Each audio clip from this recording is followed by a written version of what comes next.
मस्जिदों के सामने आप यूपी में, बिहार में या दिल्ली में भी कहीं चले जाइए, वहाँ आपको बहुत सारी हिंदू औरतें वो हाथ में अपने छोटे से बच्चे को लेकर खड़ी रहती हैं कि अल्लाह का नमाजी पढ़ के निकलेगा, हमारे बच्चे को फूंक देगा तो इसका बुखार ठीक हो जाएगा। अगर हमने हिंदुत्ववाद के नाम पे सांप्रदायिकता को पनपने दिया तो अल्टीमेटली सबसे बड़ा नुकसान उसका हिंदू समाज को होना है। अगर बेरोजगारी बढ़ेगी तो मान लीजिए हिंदू सबसे ज्यादा है तो हिंदू को सबसे ज्यादा नुकसान है उसका। 1200 ऐसे मुस्लिम देशभक्तों की हिस्ट्री दी गई है जिन्होंने इस देश के लिए अपनी कुर्बानी दी है। 12 नहीं 1200, और जिसमें 42 खवातीन हैं। 1857 के युद्ध में मेरठ से लेके और दिल्ली तक और बहुत सारे इलाकों में उलेमाओं के सर काट काट के पेड़ पे टांग दिए गए। हुआ कि ये गलती कहीं ना कहीं मुस्लिम समुदाय के जो लीडर्स हैं उनकी भी है। आपने कितना बताया कि खान अब्दुल गफ्फार खान आपके हीरो थे, विकास कर रहे हैं, कर्जे का विकास किया उन्होंने।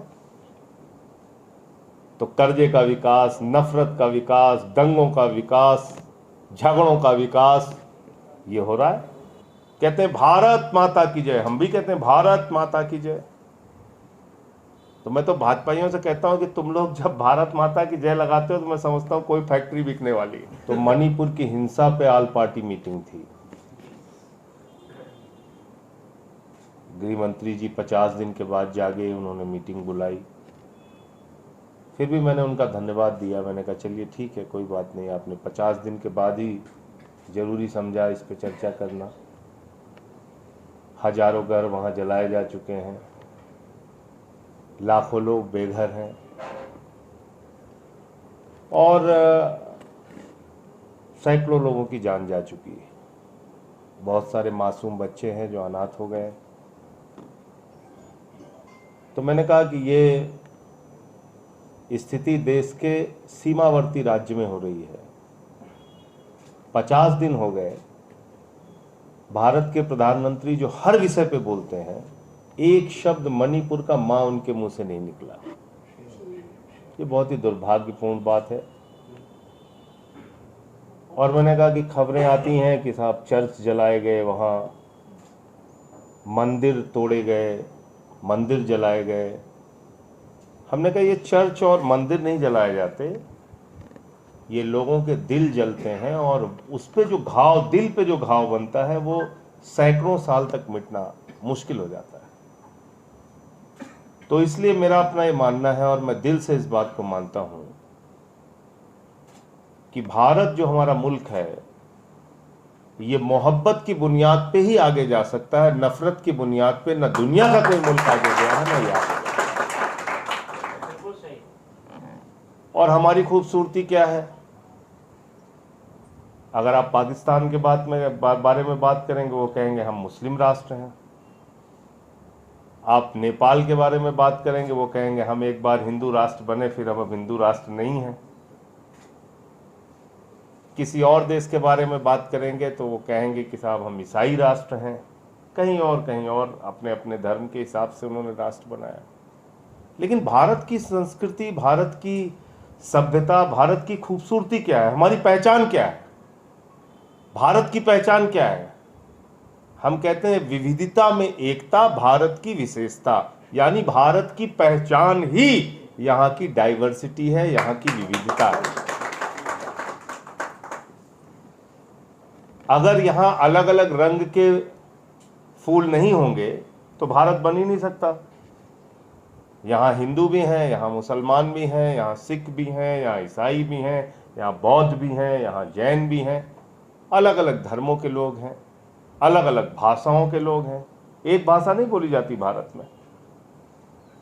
नॉर्थ में अलग भाषा बोली जाती है, साउथ में अलग भाषा बोली जाती है, नॉर्थ ईस्ट में अलग भाषा बोली जाती है, वेस्ट में अलग। तो अलग अलग भाषाओं से बना हुआ देश है, अलग अलग सभ्यताओं से, संस्कृतियों से बना हुआ देश है।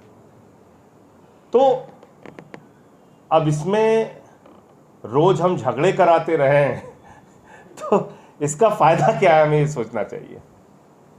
एक सोसाइटी के तौर पे, एक समाज के तौर पे हमें कम से कम, अगर हमें ऊपर वाले ने दिमाग दिया, या तो हम जानवर होते, दिमाग नहीं होता, कुछ सोचते समझते नहीं, चलो भाई भेड़ों की तरह जहां कूदना है कूद पड़ो, जहां लड़ना है लड़ मरो।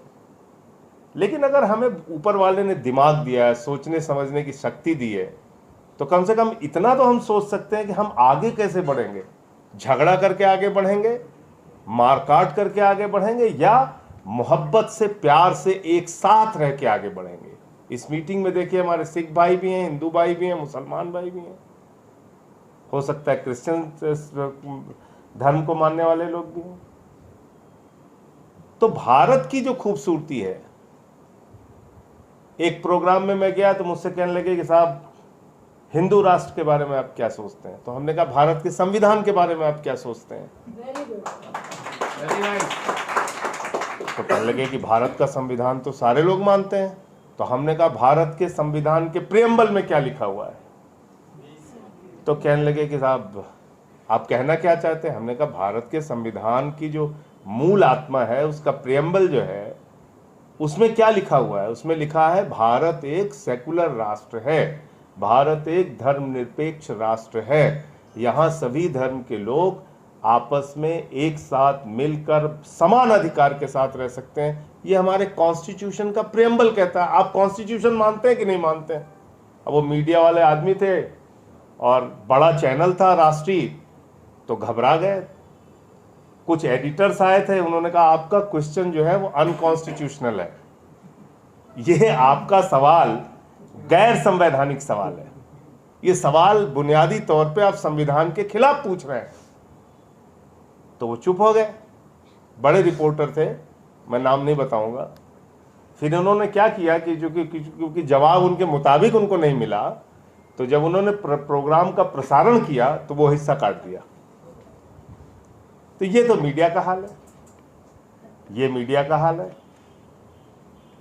भारत का संविधान जिसके ऊपर हाथ रखकर भारत के प्रधानमंत्री से लेके एक एक सांसद और विधायक शपथ लेते हैं, हमारी प्रतिबद्धता सबसे पहले उस संविधान के प्रति है जो बाबा साहब डॉक्टर अम्बेडकर ने। और कोई भी इसको छेड़छाड़ करने की कोशिश करे, उसके खिलाफ हमें खड़ा होना है। दिल्ली के कॉन्स्टिट्यूशनल राइट छीने गए, सुप्रीम कोर्ट ने फैसला दिया, उस अधिकार को छीना गया। 5 जजों की पीठ ने फैसला दिया कि भाई दिल्ली में एक चुनी हुई सरकार है, उस सरकार को पूरा अधिकार होना चाहिए ट्रांसफर पोस्टिंग का। 8 दिन के अंदर उसको बदल दिया गया। 5 जज के सुप्रीम कोर्ट के फैसले को 8 दिन में बदल दिया गया, बदल दिया गया। अब हॉस्पिटल बनाना है केजरीवाल जी को, स्कूल बनाना है केजरीवाल जी को, और प्रिंसिपल रखना है मोदी जी को, डॉक्टर रखना है मोदी जी को, सड़कें बनानी है केजरीवाल जी को, और जेई और इंजीनियर और चीफ इंजीनियर रखना है मोदी जी को। ट्रैफिक का संचालन और बसें चलानी है केजरीवाल जी को, और उसमें जो ड्राइवर से लेके, कंडक्टर से लेके और ट्रांसपोर्ट डिपार्टमेंट के अधिकारियों को, तो ये है। ये इतना परेशान। अभी तो उन्होंने कह दिया जितने बोर्ड बनेंगे, वह बोर्ड से लेके सारे बोर्ड वो भी मोदी जी बनाएंगे, यानी कि उनका बैठा हुआ एलजी। हम नहीं बना सकते चुनी हुई सरकार।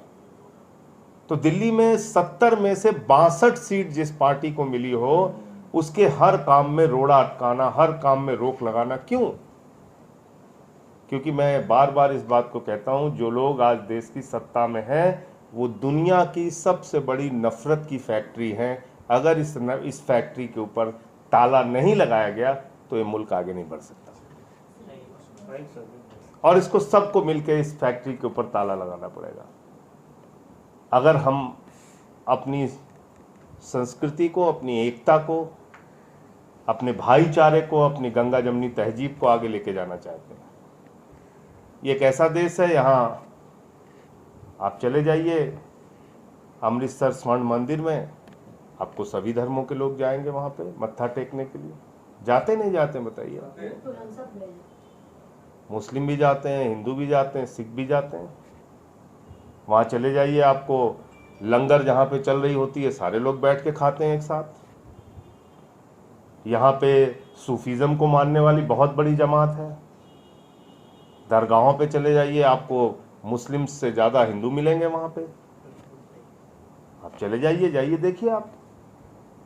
मैं गया एक बार देवा शरीफ, हमारे यहाँ यूपी के अंदर है, तो मैं पहुंचा दरगाह पे तो कहने लगे कि साहब अभी यहाँ पे आरती होगी। तो मैंने कहा आरती होगी दरगाह पे? तो मैं थोड़ा सा, देखिए भारत कितना खूबसूरत देश है, इसको समझना होगा। हो सकता है हम किसी चीज को माने ना माने, वो एक अलग बात है। तो मैं खड़ा हो गया, तो एक समूह आता है, वो वहाँ पे आरती करते हैं कि वारिस तुम ही हो, कन्हैया तुम ही हो, मेरे जीवन नैया के खेवैया तुम ही हो, रखना मेरी लाज ऐ वन मुरारी, करूं वंदना जग के वारिस तुम्हारी। ये है हिंदुस्तान।